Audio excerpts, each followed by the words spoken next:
Y'all, welcome back to Kentucky Fried Wargaming, where two guys who aren't qualified to talk about anything decide to talk about a game with hard math and chance. I'm Joe. And I'm John. And today, we're going to pick up where we left off with the third episode. On this little journey of guiding new players into the hobby, we've covered a couple of topics so far that I think we're almost ready to close out.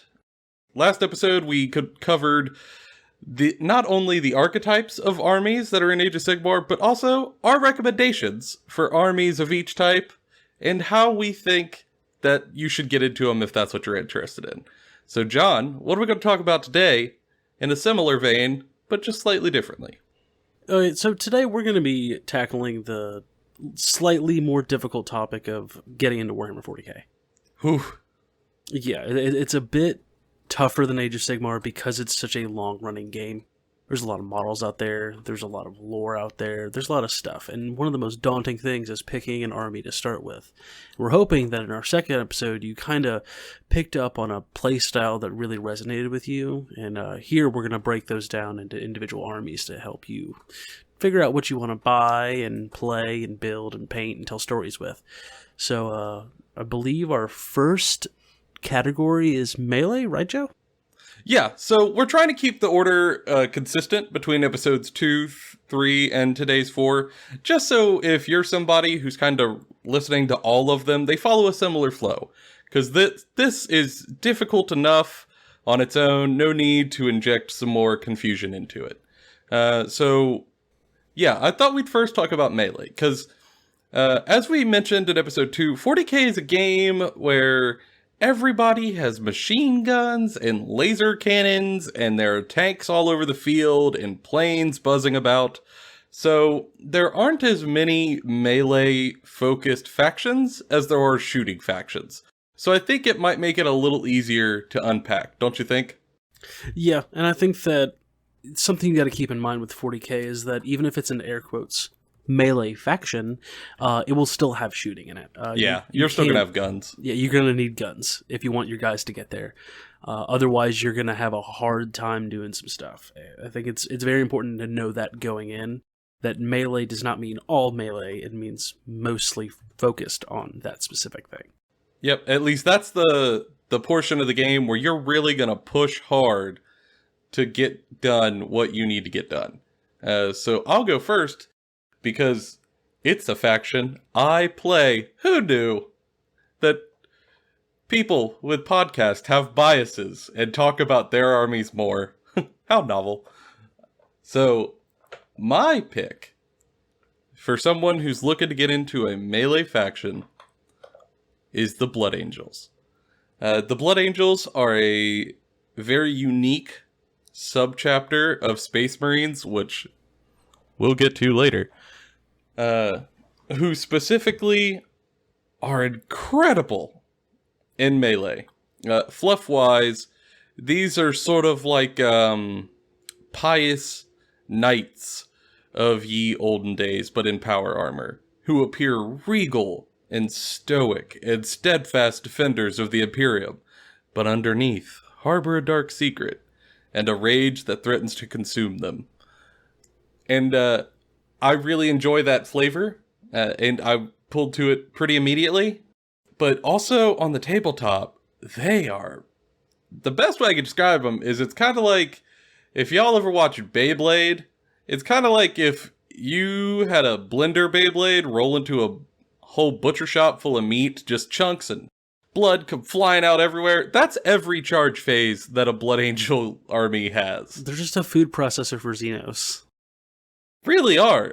Will it blend? The answer is yes. It's always yes. It will blend. Hello, my name's Dante, and this is the Slap Chop.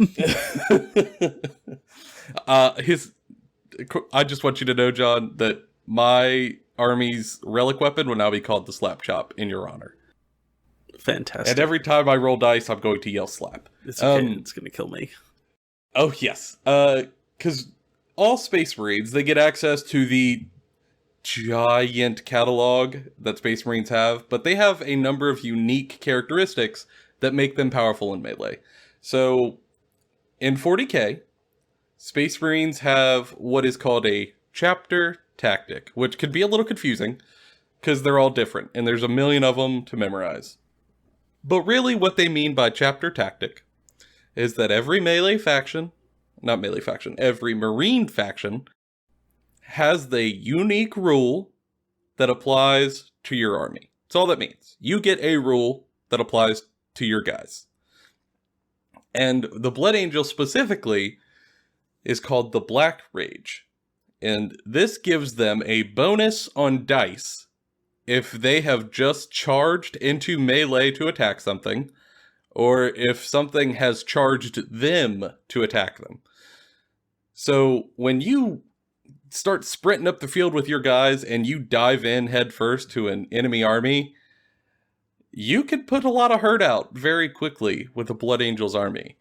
In addition to having the power armor that makes them able to take more punchback than you would expect. And John has felt this firsthand on one or two occasions. More than that, but yeah. Yeah. They also have a couple of units called the Sanguinary Guard that are Space Marines in angelic power armor with rocket boosters that drop from the sky and use their jetpack thrust to stab you to death. It's just real cool. Like, it is super cool. And what's even better is that there's a fairly great way to get into the army that's about to drop. It'll be out by the time that this podcast is posted, but Games Workshop has announced new starter sets for the 9th edition of 40k. It's a starter set that comes in 2 halves. So when you buy a starter set, it'll have some models of Necrons, which are cool, creepy, metal skeleton guys, kind of like Terminator. And it'll also have a number of Space Marines in it. The Space Marine half of these boxes are incredible for Blood Angels. And it's a fairly cheap way to get into it, because it's meant for you to buy the box and split it with someone else. And specifically in the Elite edition of the box, you end up with a Blade Guard veteran who is a big, beefy melee HQ unit. For those of you who weren't here for episode 3, because you're not into Age of Sigmar, HQ unit means that it's a character. It's a leader. Every army has to have at least one leader unit in it, or in 40k they call it HQ. And then every army also has to have 1, 2, 3 battle line in it, depending on how you're building your force. But you're going to need at least 1 battle line. And this comes with a battle line in the form of Assault Intercessors, which are just big Space Marines with chainsaw swords, which are chainsaw swords. I can't believe I just glossed over that. Chainsaw swords. Like, objectively, one of the coolest things about 40k is that we just have swords made of chainsaws. I was here in podcast mode, and I just got yanked out of it to talk about how cool chainsaw swords are. I'm sorry. And then you have, lastly, 3 Space Marines on motorcycles who also have chainsaw swords and double machine guns strapped to the front of their motorcycles. Yeehaw! Like, that's awesome. You grab those things, you paint them in red, and you are ready to rock and roll with a small Blood Angels force.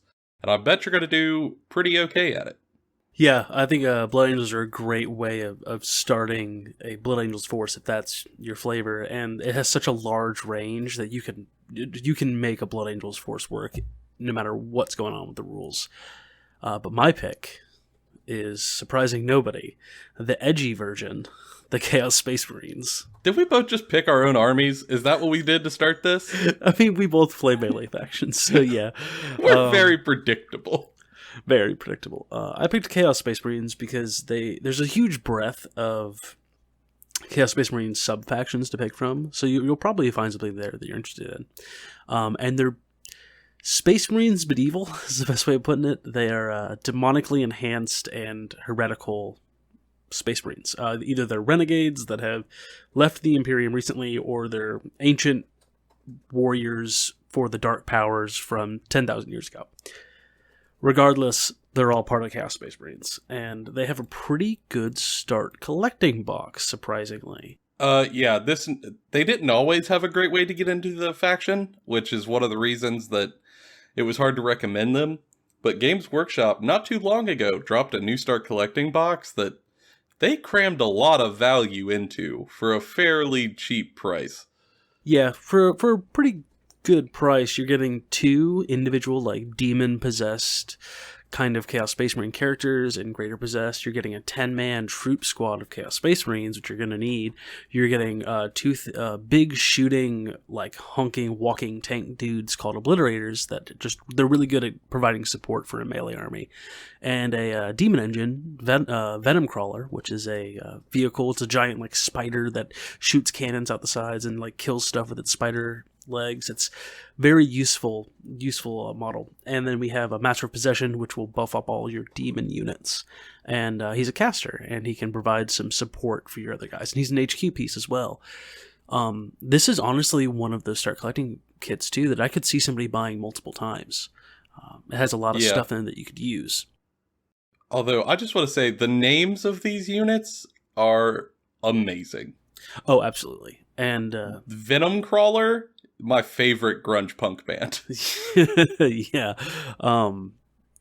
The other great thing about Chaos Space Marines is they have a fairly large range. It's not as big as Space Marines, but they have a pretty good range. And if you like stuff like mechanical fire-breathing dragons that fall from the sky, breathing bale fire at troops, or giant walking demon engines that rip walls and buildings apart, this army for you. They also have a huge variety of melee units to pick from and shooting units to pick from, so you can do a lot. But one of the most interesting things about this army is even their shooting units most of the time, like their demon engines, still fight pretty well. Yeah, that's true. So you can make an army that does like some shooting until they get up there, and then rip and tear. Well, like, pretty much everything in this army has, like, machine gun arms and then giant wrecking ball arms. Yeah, they've just glued together. It's like watching a Digimon episode where they just strapped as many knives to these things as you possibly can because their dad, the Emperor, didn't give them trip pants at the mall. And I love it. It's a very apt description. Just they're Space Marines with daddy issues. Like, let's make it very clear. Well, kind of summed up 58 books of the Horus Heresy there, John. Yeah, pretty much. Games Workshop's coming for you. Yeah, they're gonna be knocking at my door. But that's a melee forces, and I'm sure in a later episode we'll go into more detail about what it means to play like each of these different armies and maybe some helpful tips and stuff. But we're gonna go ahead and move on to shooting. And Joe, I think we picked 2 different things for this. I'm not entirely sure. All right, so since we're not sure, I'll make it a surprise for you. Oh. Keeping it exciting. So I think that there are a number of viable shooting options in 40k. As we talked about in the second episode, everything in this game is carrying a gun of some type, more or less. So there are a number of armies that shoot, and almost all of them do a little bit of firing. But I think there's one that I would recommend the most, especially for a newer person getting into this game, to try. And that's the Adeptus Mechanicus. Or, as most players call it, the AdMech. These guys are, if you sort of like just give their name a Google, you'll see that they're a bunch of cyborg men with red colorful cloaks and cog hammers and like steam diesel punk rifles, and narratively they're exactly what they look like. They're a cult who live on the planet Mars, who worship machines. They also have robot cowboys, Joe. Oh, John, we are getting there. Hold on. I can't stop myself. I gotta talk about the robot cowboys. You gotta hold on before we get to Yeehaw Titanfall. You just gotta have to chill. Got me all distracted. However, they think that these machines have spirits within them, and that if they worship these machines well enough, they will function for them.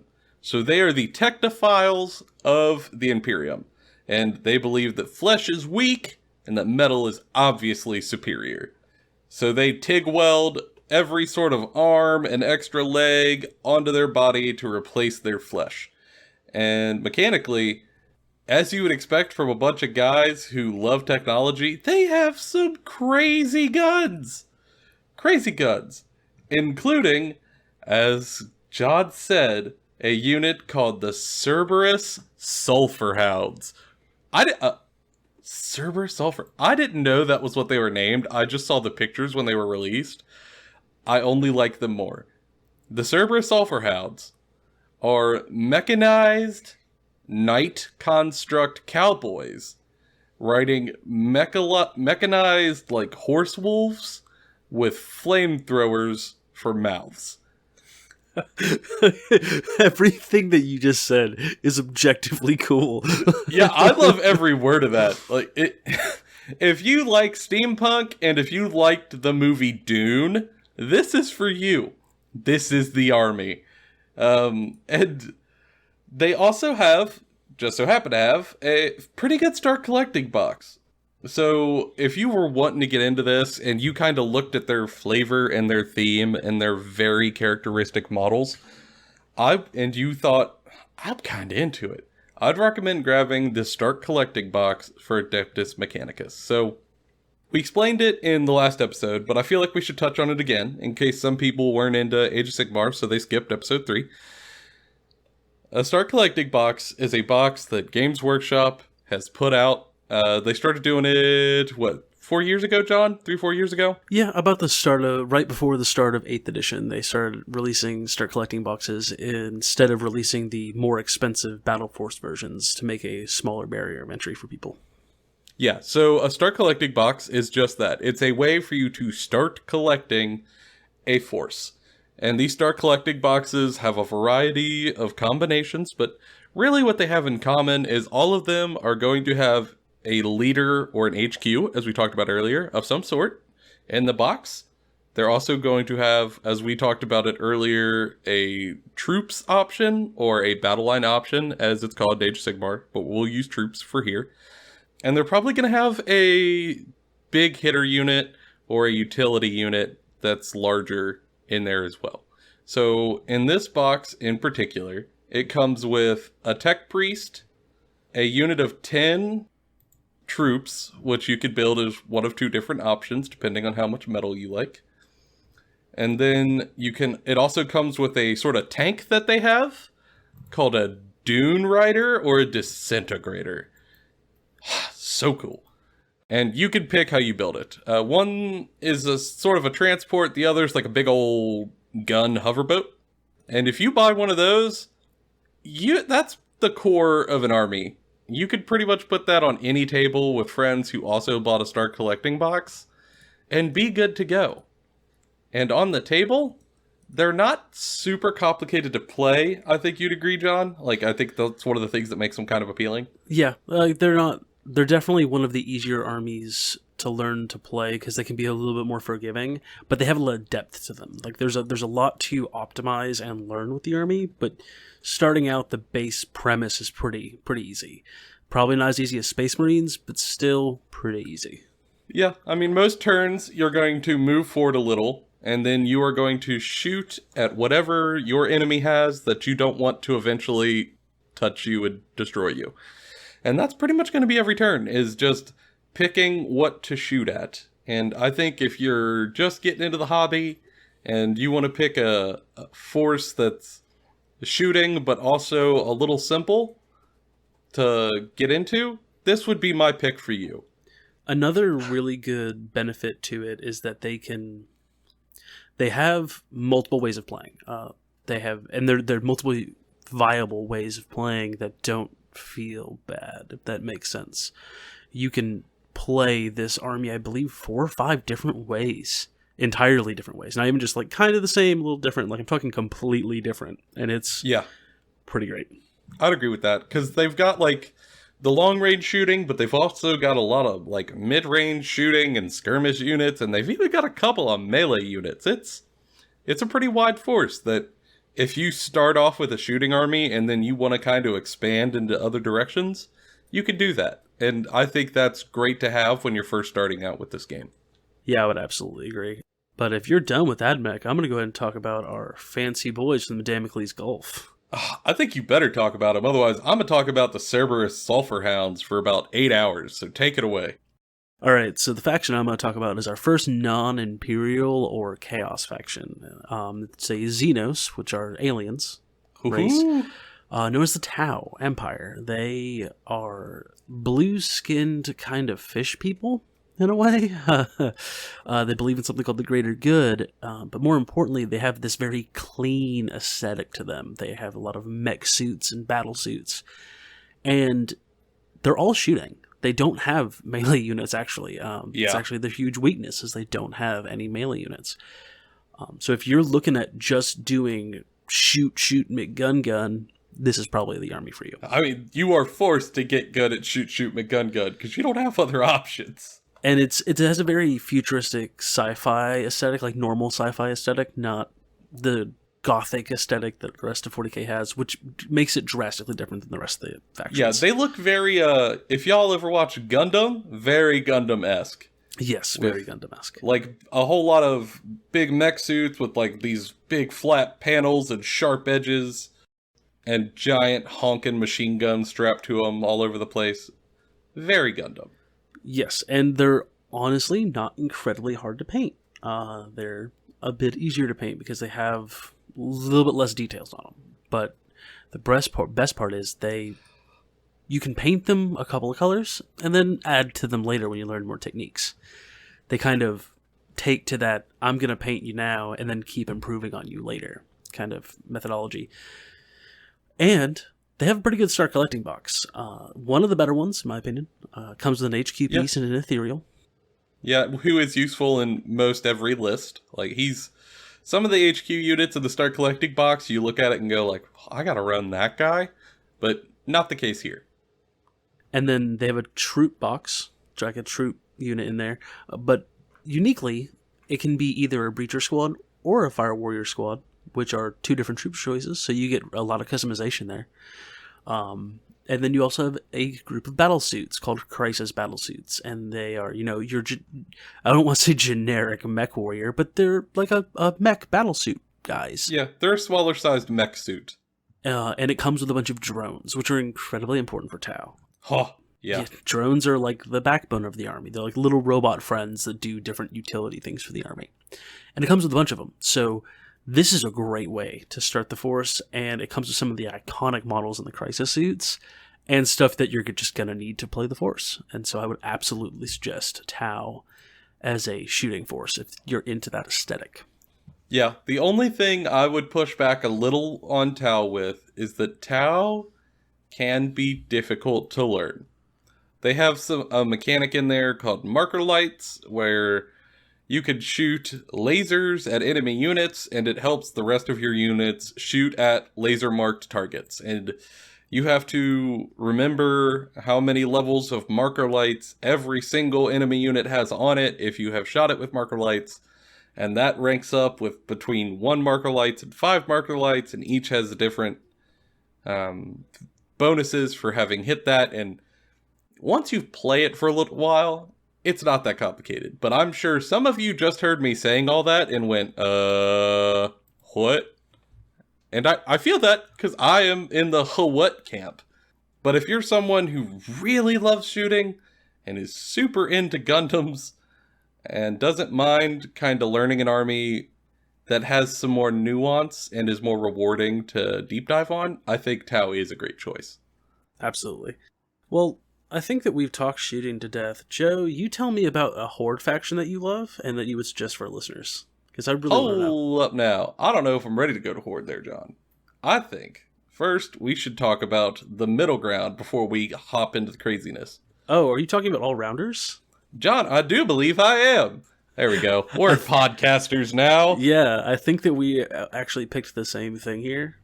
I think we probably did, because there is one option that is by far and away the best intro army, while also having the largest, most well-rounded toolbox to pull out of.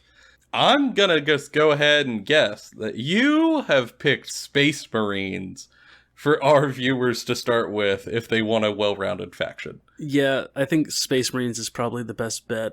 Honestly, if you're a new player and you even are vaguely interested in Space Marines, it's probably the best option for a new player to start with. Yeah. Very, very good. So there's a couple of things that make Space Marines a great choice for new players who want a more balanced playstyle. First off, Space Marines are not mechanically intensive. At least, they don't have to be. Generally speaking, their stats are all very similar across the entire line. Their abilities aren't very complicated. Even their abilities that affect things in a radius are very simple, like reroll ones on dice or add one to hit. Nothing that's too complicated to get a hold of. Secondly, there are always, and I mean always, new Space Marine kits coming out. I can't tell you the last time there was a Games Workshop announcement of something without a Space Marine kit in it. It was 7th edition. That's probably about right. It's been years. So, like, it's a big line already, and it's only getting bigger.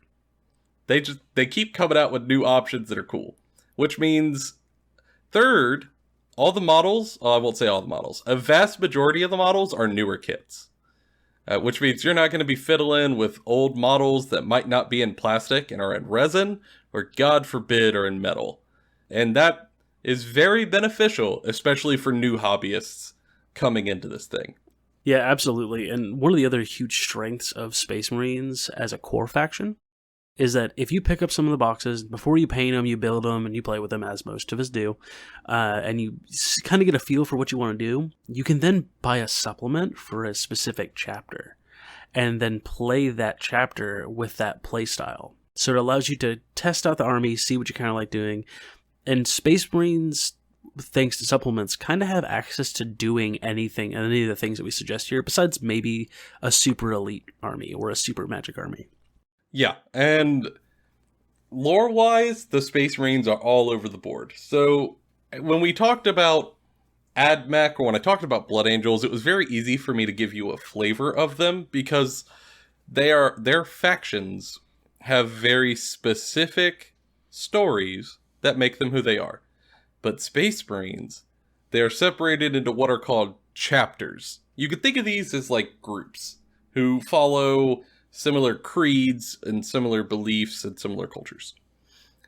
And there are a million of these chapters, each with their own beliefs, with their own lore, with their own fluff. Some have their own novel series that really, it's hard for me to describe what Space Marines are, other than a Space Marine is a person who was inducted into a chapter through some sort of trial that's different in every chapter around puberty or just a little before puberty, and were experimented on and implanted with all sorts of upgrades to force their body to grow into these 8.5 foot tall superhumans.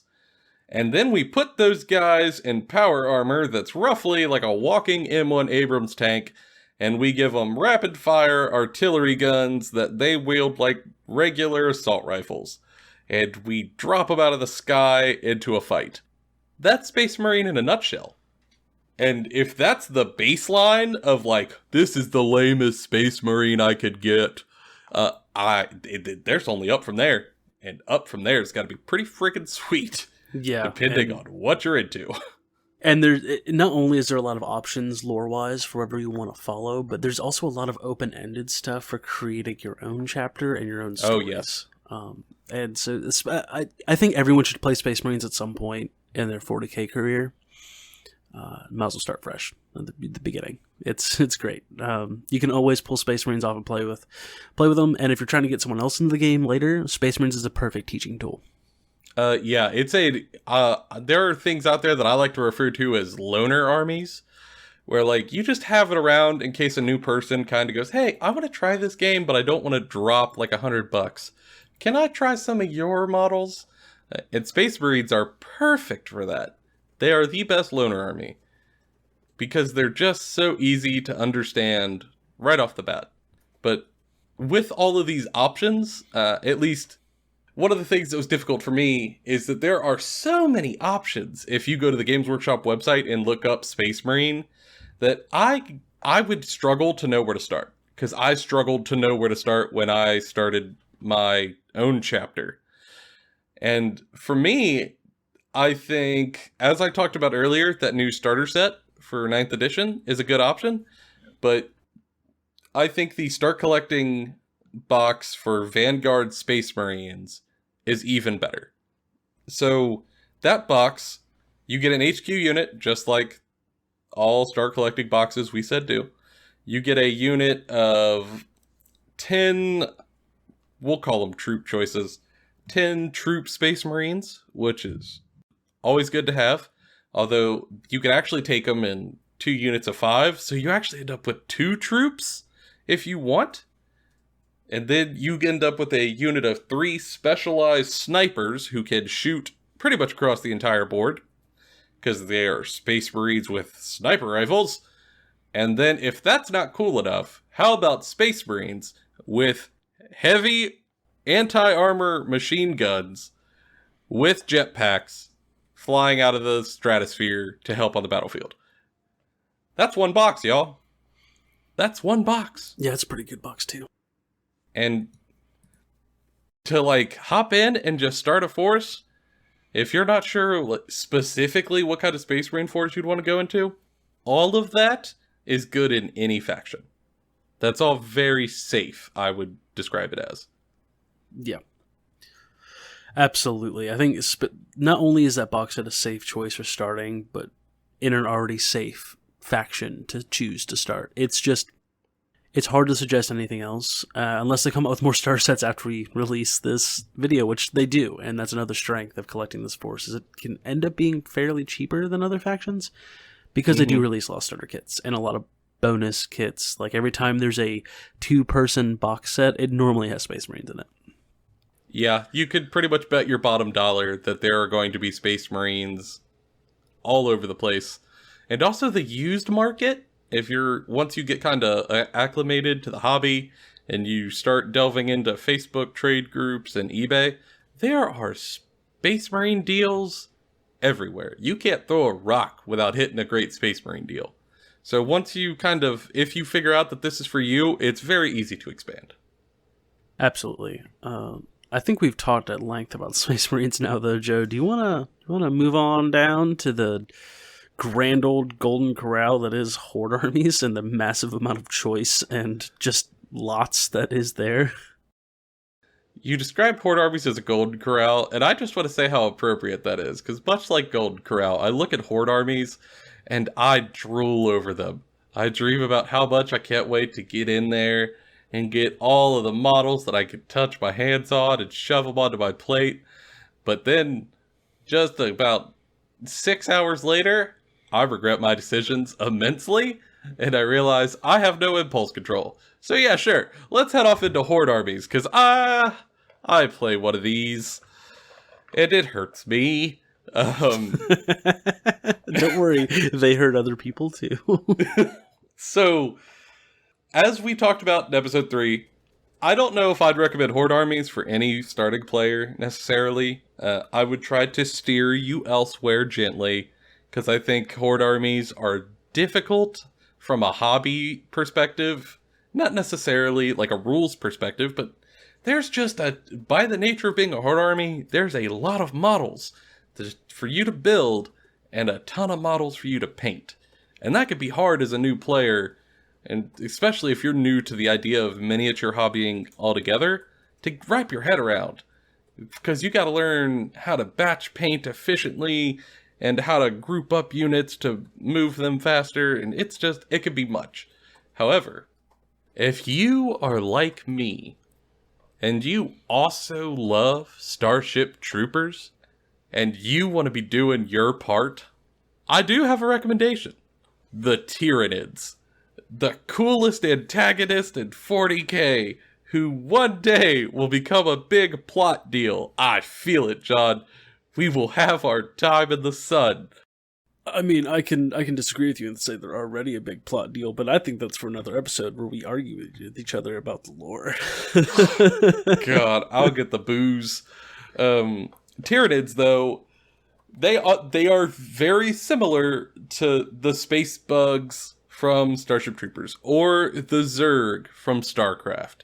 They are invaders from outside of the Milky Way galaxy who have appeared from another galaxy or place that we don't understand and slowly invaded our galaxy. And when they find a planet, they fall upon it in the trillions in giant organic hive ships that send abominations of biological horror down to the planet to use different constructs to overwhelm the defenses, kill the defenders, and then eat every piece of biomass on that planet, making huge funnels that go up to the hive ships to pump all of that good goo back into space and fly away. Goo. Good goo! I said it. I'm not taking it back. Pump all the good goo up into space to fly off, leaving that planet barren and desolate. And if you're into that, Tyranids, all the way. I like to call them just space bugs, affectionately. And this is an army I actually play, so I know a fair amount about it. And Tyranids themselves, one of the things I do like about them, they're not too mechanically difficult to learn. And they're also what I would call a safe army for friends. Like, if I show up to a battlefield with any of my buds with my Tyranid army, no one will ever be upset that I'm playing them. Would you agree, John? Yeah, I'd agree. They're pretty good and antagonistic faction. Antagonistic. Yeah, words are hard. The other cool thing about Tyranids is that they fight everyone and everything. So even if you're playing a narrative game, it always makes sense for another army to be fighting the Tyranids, and the Tyranids to be fighting whatever army they're fighting, even other Tyranids. Yeah. They really can go up against anybody for any reason in the lore, and that's great. And they're not super powerful, but they're also not really bad. They're an army that in terms of power are right in the middle of the range, which I think is where you want to be, because it kind of future-proofs your force.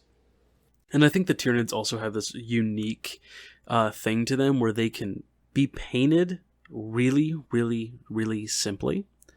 Oh, yeah. Also be painted to a perfect degree. The variance and how much effort you want to put into your army is there, and it's not forced. It is entirely up to you. They're very much like a blank canvas for you to just do what you want with it, because they're all organic. There's no mechanical parts to them. And if you're a bio nerd like myself, you could even grab skin schemes off of our natural environment and just go ham. There's a guy who has his pictures all over Reddit. He paints his Tyranids in a coconut crab scheme. So cool! So cool. And it looks like Crab Day, but the crabs are actually here for you! And that's amazing. Also, kind of like Space Marines, not nearly as much, but the Tyranids have a surprisingly big range for a Xenos army. I think most Xenos armies, John, I think you'd agree, they kind of have a smaller selection of models for whatever reason, just in terms of the number of units in the book for you to choose from. I would agree, though that has been steadily changing over the last few years. Which I think is good. Yeah. That's great. I want everybody to have more options. But Tyranids is one of those forces who I think kicked off that change. Because they have a lot of options. And at least when I started Tyranids, because as we mentioned in the first episode, John has been playing this game forever. He is the Gandalf the Grey of this game. He has seen too much. He does not remember what it is like to read this for the first time. I don't. I'm pretty sure you put a USB cord into your skull that straight line connects to Warhammer community page. And you just download the information. Yeah, it's pretty bad. I, however, got into this hobby just a couple years ago, and I started with Tyranids. So I very much so remember going to the Games Workshop website. I filtered for Tyranids, and I looked around, and there were so many options that I was genuinely confused, and I almost didn't want to buy anything because I didn't know where to start. So, alright. After losing many a Tyranid game, allow me to guide you. There is a box in there called Start Collecting Tyranids. It is not one of the best Start Collecting boxes, but it is pretty good. It will give you an HQ unit that is like a big monster thing that looks straight out of, like, sort of like a xenomorph from Aliens. Super cool. And it's very usable. You'll use it in most lists that you're going to build. It also comes with a unit of what we call Gene Stealers, which is the boogeyman of the Tyranid book. Like, if I put a blob of 20 Gene Stealers down on the table across from John, he will visibly shudder. They're good. Yeah, and there's a lot of lore to them, which we'll get into later, I'm sure. Oh yeah, another episode. But that's a great troop unit. Don't want to disparage them at all. You're going to use them in most every list. But lastly, it gives you a big monster unit, which is called a Trigon or a Moloch. It's like, y'all ever seen the movie Tremors? It's Tremors. It's a graboid. They can't call it a graboid because, copyright, but it's a graboid. I know a graboid when I see one. And it's a very cool model, and it looks like a big snake thing with 6 knife arms, which is rad.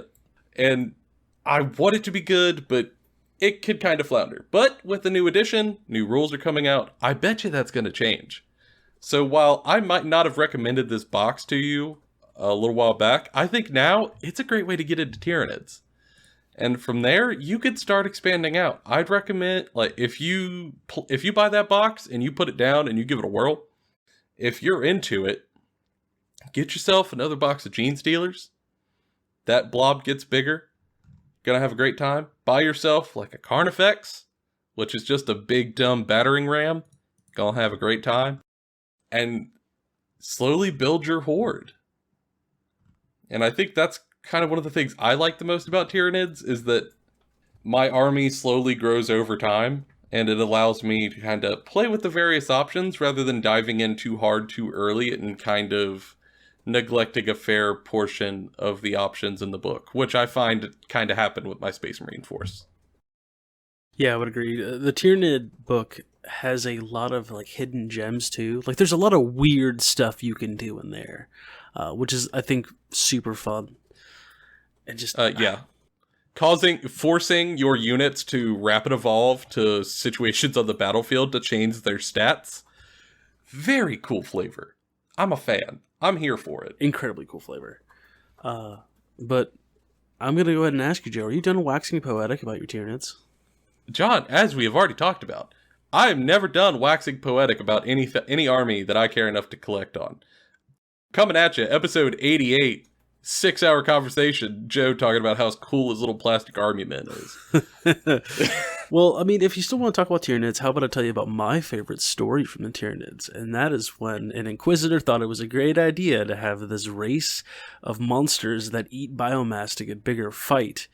My pick for a Horde army, the green boys who are just always looking for a fight. The orcs. Ah, the orcs. Yeah, the orcs. So the orcs are kind of the comedic relief for 40k. They're just this group of space spores that turn into these sentient green monsters that just are looking to fight. Like, their currency is the teeth they pull from each other when they fight each other.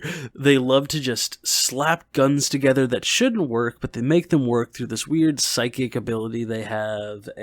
But they don't, like, they have casters, but they're not all psychers. And it's super weird, but they make technology work in ways they shouldn't, in these ramshackle machines, and they make these green tides of orcs that charge entire imperial worlds and destroy them. They're a classic army for 40k. They're a lot of fun.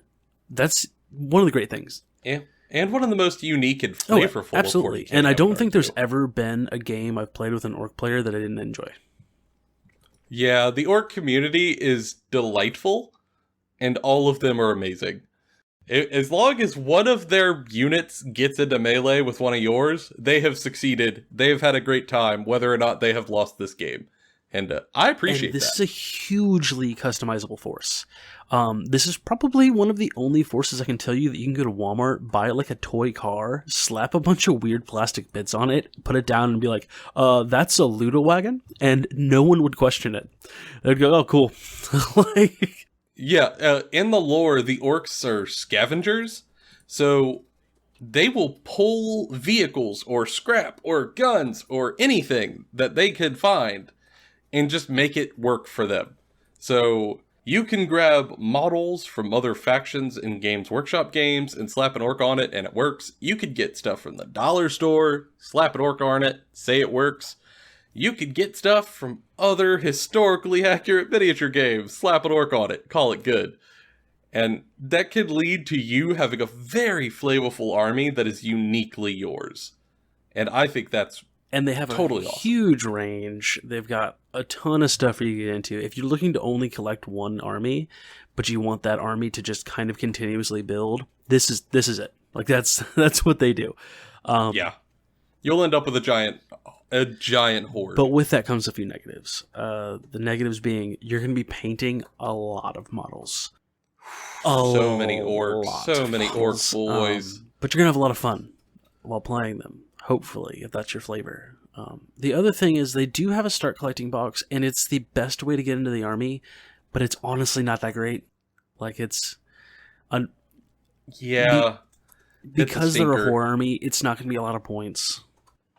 But it does come with a troop. It does come with an HQ piece. It does come with a group of 5 knobs and a Def Dread, like walking mechanical dreadnought kind of thing. And it's good. Don't get me wrong. You'll use everything in here, but don't expect it to be the same value as everything else. You will be handicapping yourself a little bit by doing this. But if that's your flavor and that's what you want to do, I think it's worth the plunge. I think it's worth going into it. They're also a fairly easy army to play. Because it's basically put dudes on table, run dudes forward, punch their dudes. You figured out the battle play. If you can't get to their dudes, shoot what guns you have at their dudes and hope you hit. Well, and also what's nice about orcs is you could build them to be like a full melee army. Or you could build orcs to be a full shooty army with a bunch of big machine guns that they've stolen. Or somewhere in between. And if you were really going to stick to one faction, I think having a faction that can do both is really rad. They also have one of my favorite types of lists I've ever played against, and I used to play it a long time ago, back in like 7th edition.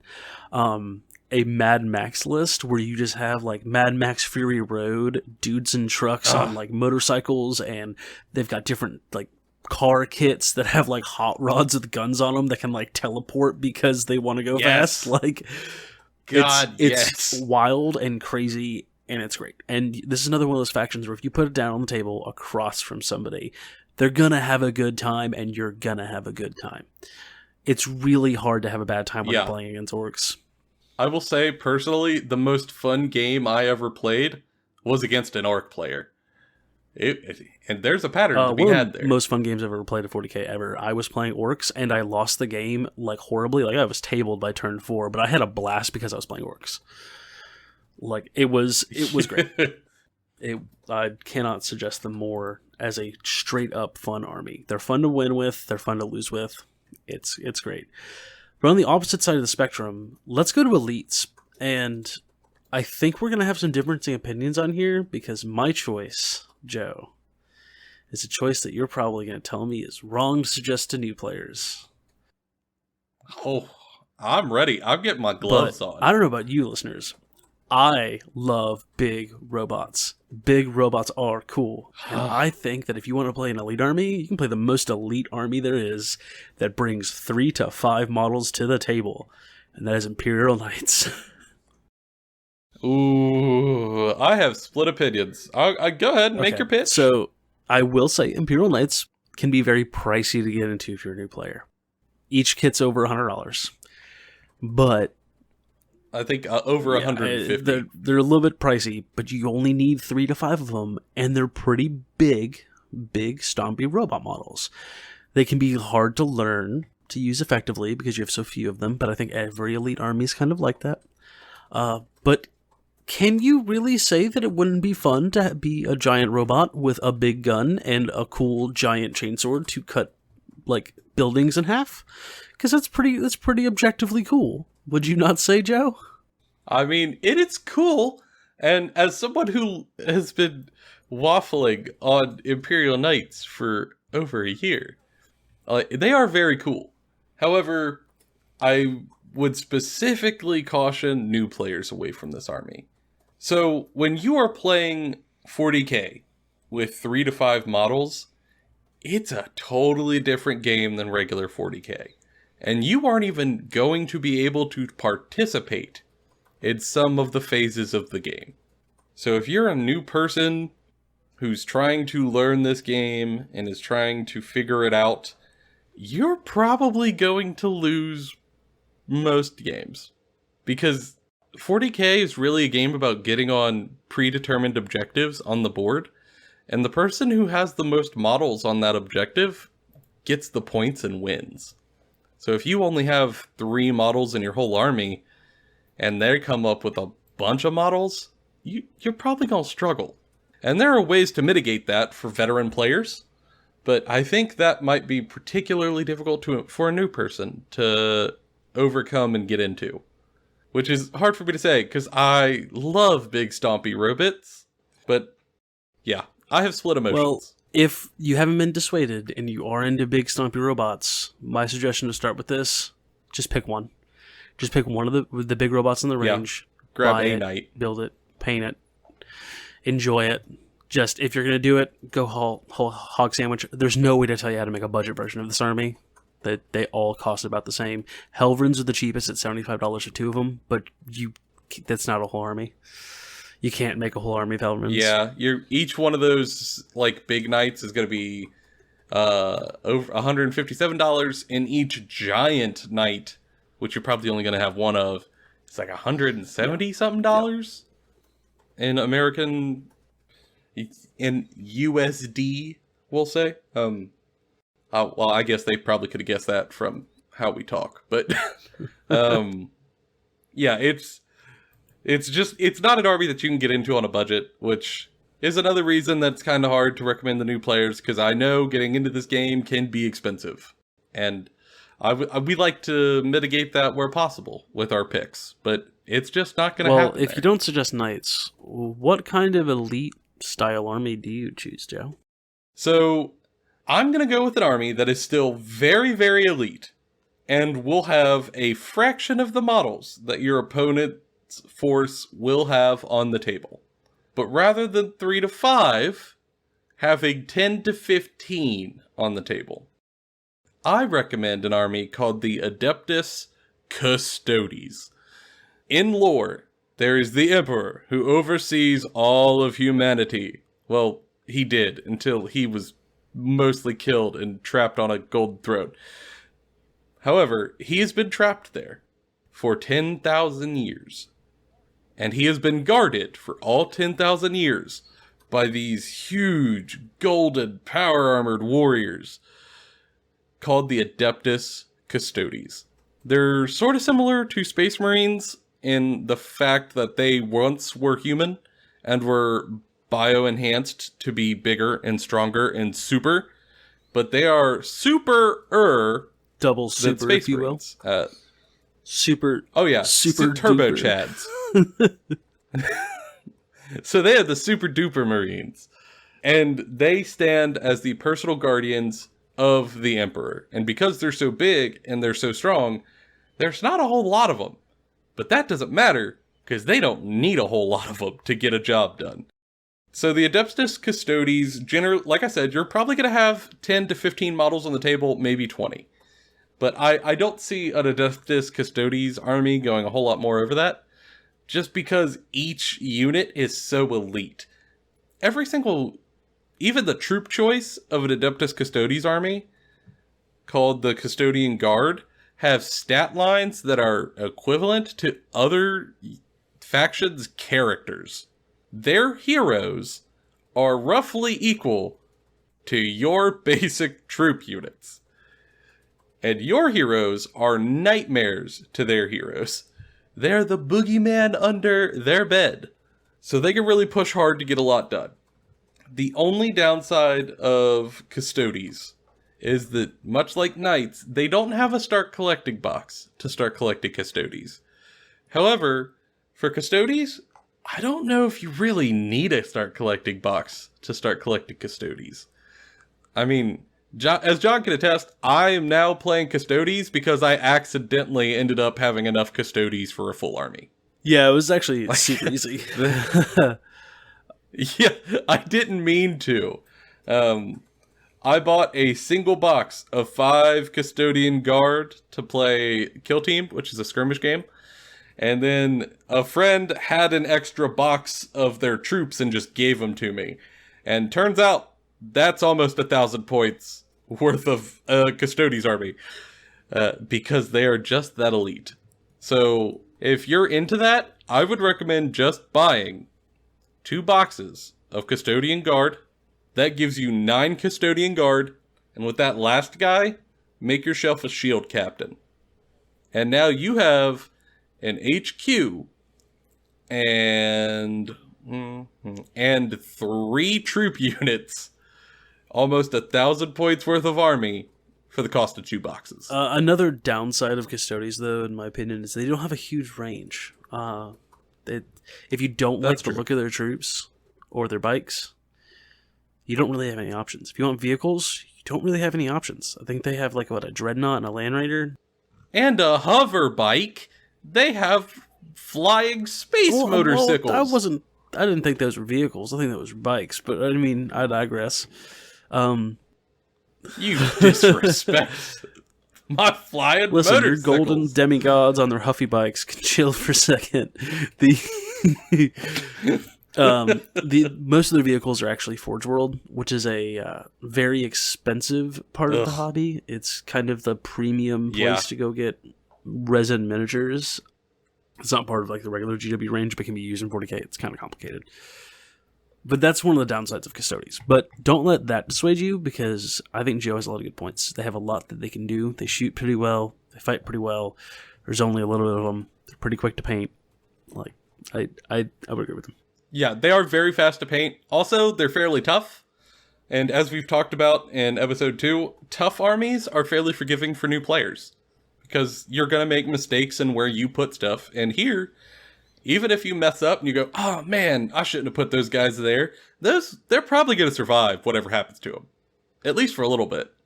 And that could help for a new player to kind of make a mistake and then figure out how to play through it. Because you're not going to get horribly punished for it. Also, and this one is a very personal choice, they have what I think is the coolest weapon in all of 40k. Anywhere in 40k. They have what is called the Guardian Spear, which is a giant, over 8 foot tall power spear whose blade has an electric force field around it that disintegrates atoms. And attached to the back of that spearhead is a machine gun. Machine gun spear is the best weapon, and all of your custodians are probably going to end up with it, and that's just a slam dunk. That's It's a slam dunk, but you know what else is a slam dunk? What? Psychers. No! Custodians have none of those! Not a slam dunk, it's a foul! Space wizards. Do you like space wizards? Do you like birds? What about, cool frisbees that you can ride? I'm okay with... I like one of these things a lot. What about Egypt? I mean, pyramids are pretty sweet, objectively. Then you might like Thousand Suns. They're kind of the premier space wizards. Yeah. So if you're looking to play a Magic Force, if you want to play this is a space game with guns and demons and stuff, but you want to cast the weird psychic magics from the warp, Thousand Suns are for you. They're a chaos faction, but they have a tragic story to them where they kind of accidentally fell to chaos. from delving too deep into the magic. And a lot of their people got mutated, and then a ritual was performed by Armin, one of their main characters, who caused them all to turn into dust that has now turned them into automatons trapped in their armor from 10,000 years ago, being led by one of the only flesh and blood guys left as a sorcerer for each of their troop units called Rubric Marines. It's kind of the general gist of them. But they're a super cool faction, and they're also one of the only Chaos factions right now that have a Demon Primarch, which are basically their dad, their gene father. Their progenitor. So, which is just a huge centerpiece model. He's gorgeous. He's a giant bird dude Cyclops. Yeah, there are 3 Primarchs in all of 40k that currently have models, and they have one of them. And he is colossal. He dominates a table. It's a very gorgeous model. And their Start Collecting kit is pretty good. I'm not gonna lie, I'm actually kind of impressed with this. It has Armin, one of their main named characters. He's a super good wizard. He can cast a ton of powers. He's got access to a bunch of different magic spells. Super cool guy. He rides a disc of Tzeentch, which is this cool frisbee I was just telling you about, so you can fly around zipping it to and from. And has 2 troop choices. Zangors, which are like half human, half bird dudes that are like cultists for Tzeentch and work for the Thousand Sons. Very special and unique. They only are really ever in this force. Very cool. And then you have Rubric Marines, their core troop unit that are, fairly tough. And they've got these cool, warp flame infused bolters, and they can cast psychic powers as well. Not just as a hero, but as a troop choice, they can cast a psychic power. Yeah, everything in the army is Psyker. Besides Sangors. I do not believe Sangors are Psychers. I don't think so, but they're getting into demon-y territory, so that's... They've got other powers. Everything has some sort of magic to it, essentially.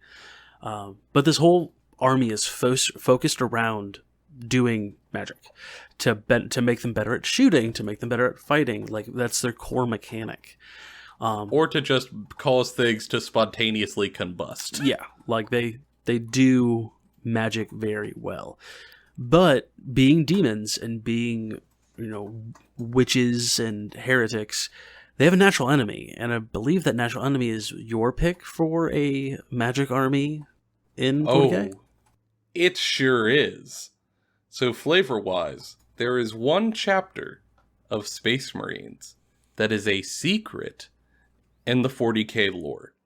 The general populace doesn't know they exist because they are a secret special project that has been in the making for over 10,000 years. And these are the Grey Knights. The Grey Knights are sort of like your stereotypical historical knights in shining armor. However, their armor is power armor, and all of them are psychically gifted. And specifically, they were created by the Emperor to be the bulwark against chaos that he felt was coming into the galaxy. So he established a chapter where every single Marine was psychically gifted, and very much so. So that way, when they go to fight the demons, they could just banish them out of existence, in addition to killing them with traditional weaponry. And the Grey Knights are an army that on the tabletop largely lives up to that. They're fairly elite, not like Custodes or Knights level elite, but you're not swarming the board with a Grey Knights army. You're gonna be on the smaller end of the mid-range. Kind of like surgical strike kind of force. Yeah, I think that's fair. And when you get on the table, you're going to be able to shoot, and you're going to be kind of scary in melee. However, really, where you're going to make a lot of the hurt happen is in the psychic phase, because everything in the army, excluding their Land Raider, and how dare they not give me a psychic tank? God, that'd be cool. They used to have psychic dreadnoughts. Yeah, but and a psychic flyer. No psychic tank, though, for the Grey Knights. How rude. It needs to come. I'll sign the petition. Y'all send it to me. but everything on the board's going to be able to use psychic powers, and they can, much like the Rubric Marines, they can use psychic abilities to make themselves shoot better, or they can use psychic powers to make themselves hit harder in melee, or they could just light things on fire with holy flame from their minds. The downside, though, of Grey Knights is that Grey Knights don't have a start collecting box. I don't know why. They've been around for long enough that I would have imagined that they would have one. But the upside is that you could still essentially make your own start collecting box or start collecting force fairly easily. So if I'm talking about all this, I'm telling, like, go give it a Google to see if you like the Grey Knights.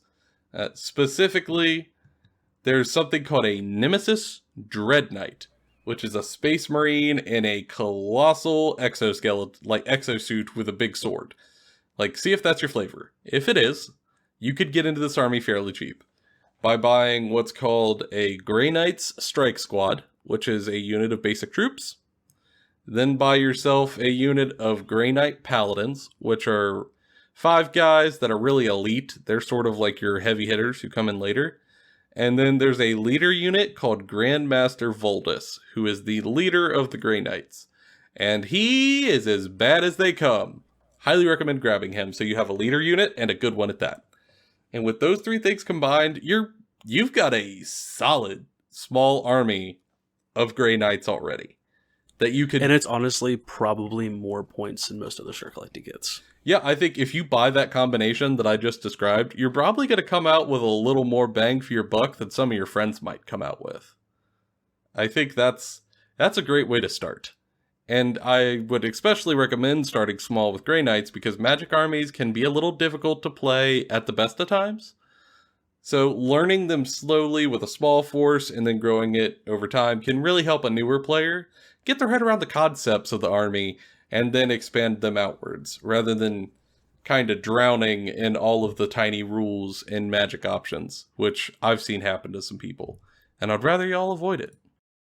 And Grey Knights are a little bit more tougher than something like Thousand Suns. They have a lot more Terminator armor, which is just tougher armor. And they have a lot of defensive psychic abilities, because they kind of play like paladins from like Dungeons and Dragons. Yeah, very That's the best way similar. to put it. I mean, one of their units is called a Paladin Strike Squad. Yeah, but they still do shoot really well, and they do fight really well. Their bonuses are mostly to being defensive and honestly like teleporting.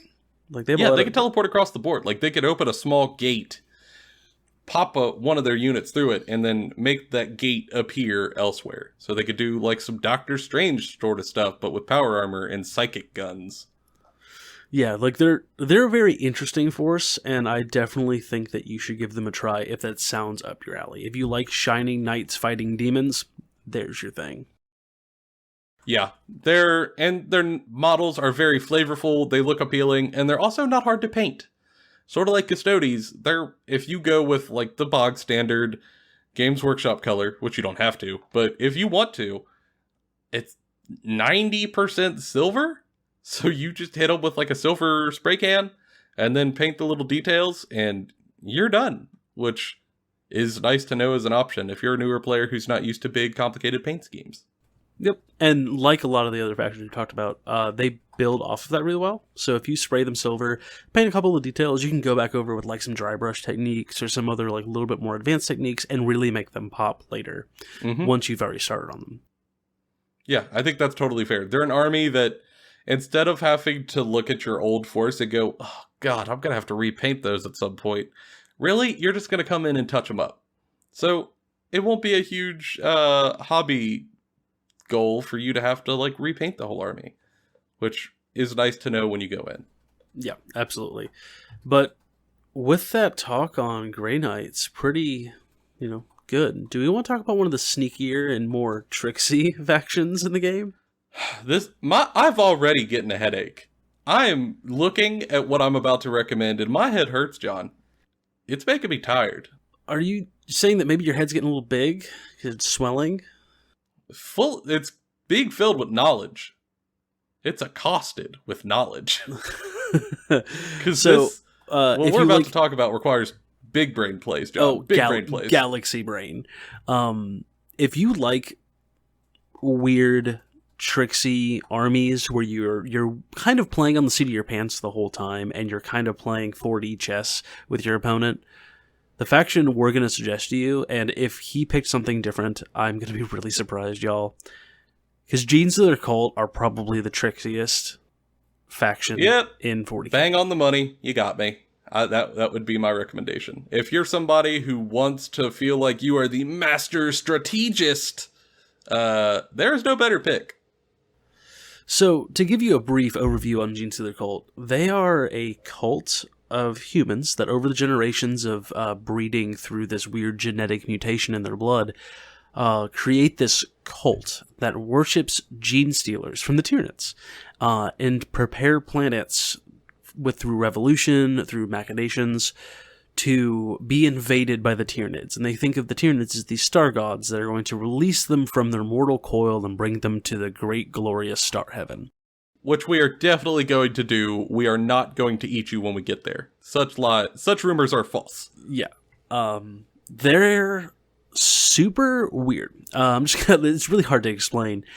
They're a paper army. They're not tough. They will die when you look at them. Paper mache. They will explode with anything. They're also a horde army. Yeah, they certainly can be.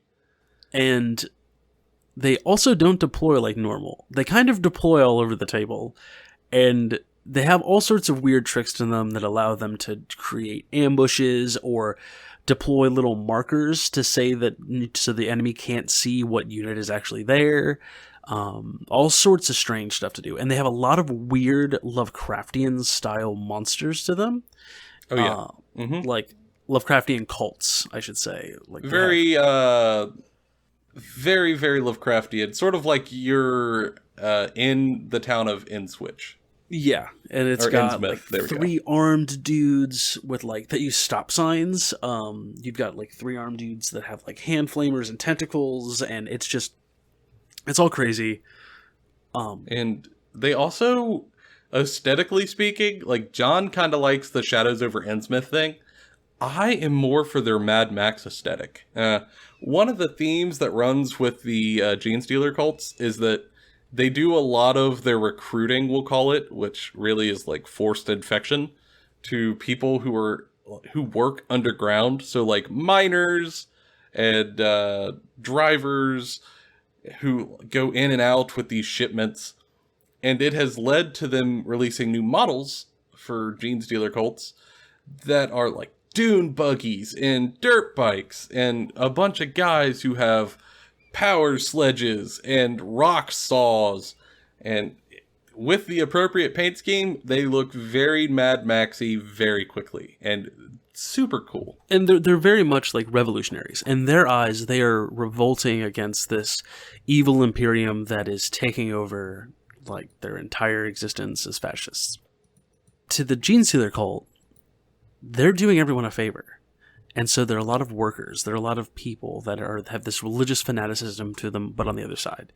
And it's very interesting, and it's very different from a lot of the other lore in the game. So if you're looking for something very unique, this is the place for you. They also have a great start collecting kit for a horde army. This is something you'll buy multiple times, because the only thing in there you probably don't want to have multiple times is the icon ward. But you can easily turn that icon ward, once you get a little more familiar with the hobby, into something else. You could cut off that banner, give them another gun of your choosing, and there you go. Yeah. Still good. Yeah, you can turn them into another model to use in your army. And the rest of it, you're going to use a lot of, because it comes with an icon ward, who's an HQ piece. It comes with 5 Acolyte hybrids, which are like 3 armed dudes, like hand flamers, that are like bone swords. It's got 10 Neophyte hybrids, which are like your base generic troops.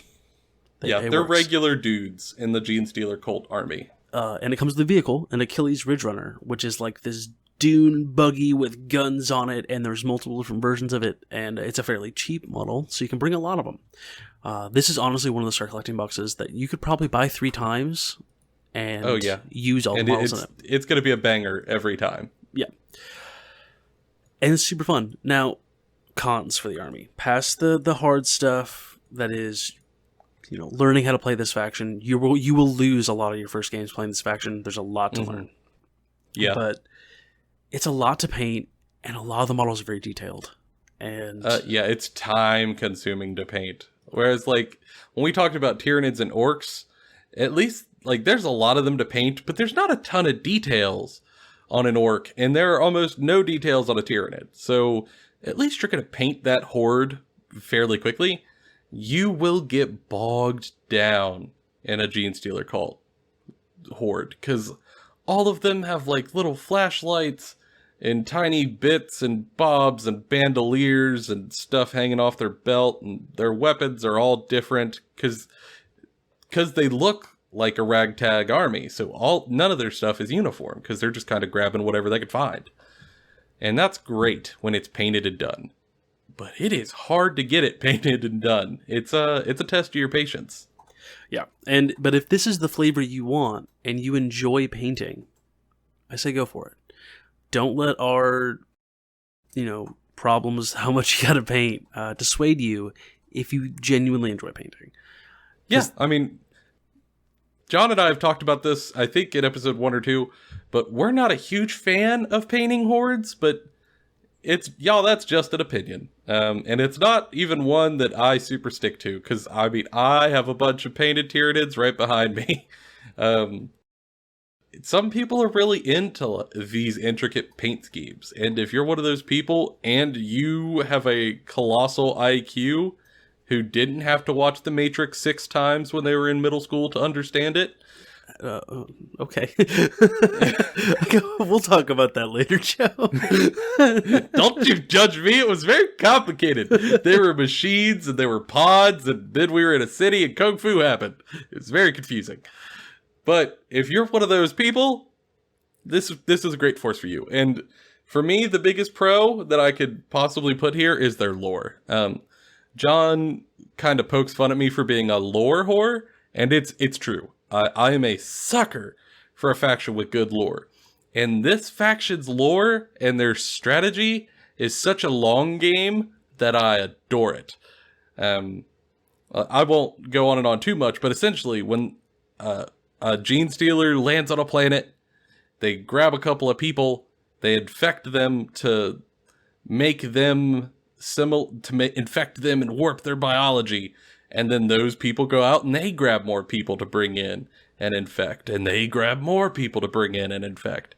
And they slowly build this cult. And over time, the infected people no longer have 3 arms. They look like regular people of that world. And then over generations, they start infecting people in places of power. So they start infecting people in the church to make sure everyone believes what they want them to believe. And they infect people in the education system so they can further push their own propaganda.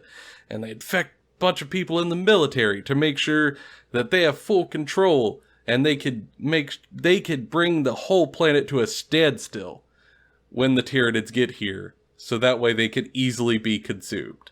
And y'all, I'm not saying that we are currently in the midst of an Earth-wide Genestealer cult invasion, but allow me to vaguely gesture and leave it there. Yeah. And, the other cool thing about Genestealer Cult is they have access to Imperial Guard models. So if you looked at some of the Imperial Guard stuff, which we haven't talked about in this episode, but give them a look, see what they look like to you. They're just regular guys in fatigues with laser guns. Yeah. If you like the look of that, but you want it in, alien flavor, here you go. You can take almost every model in that range and use it in this army.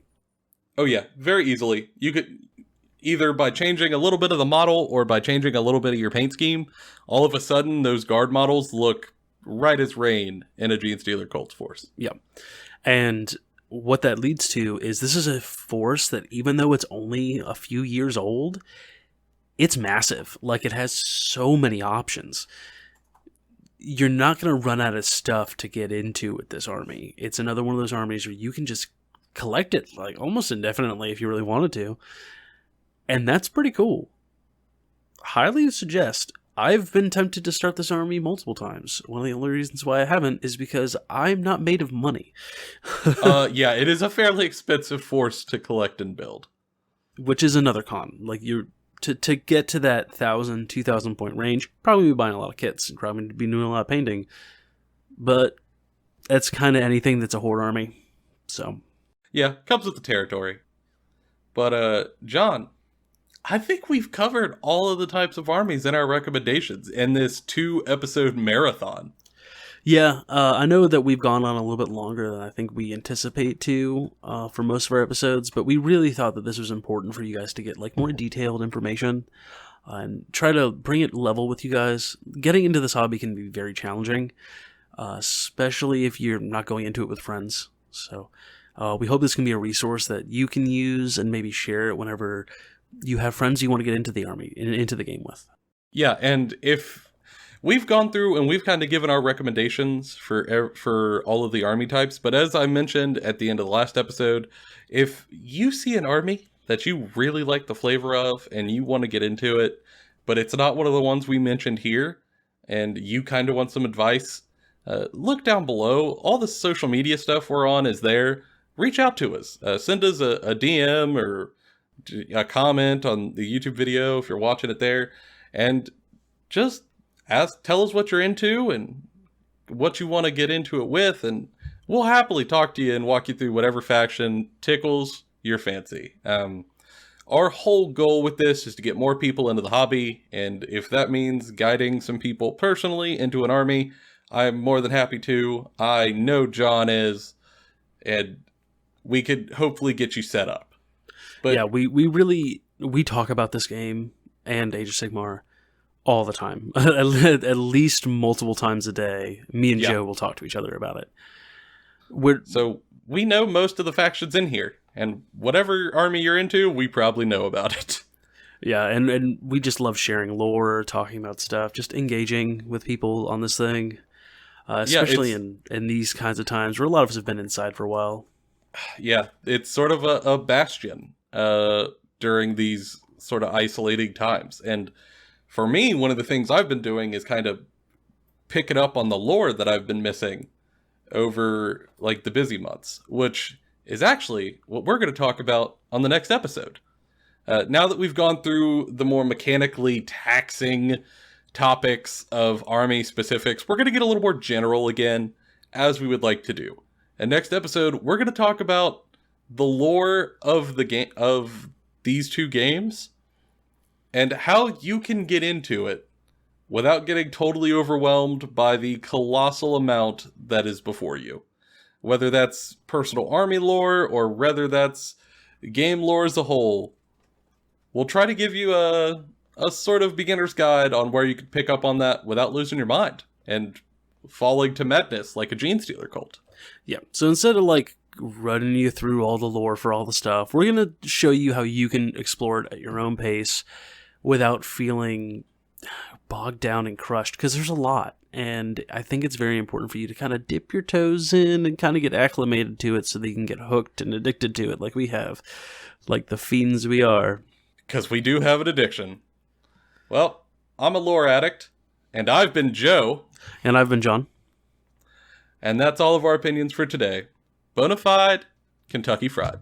We'll see y'all next time. See ya.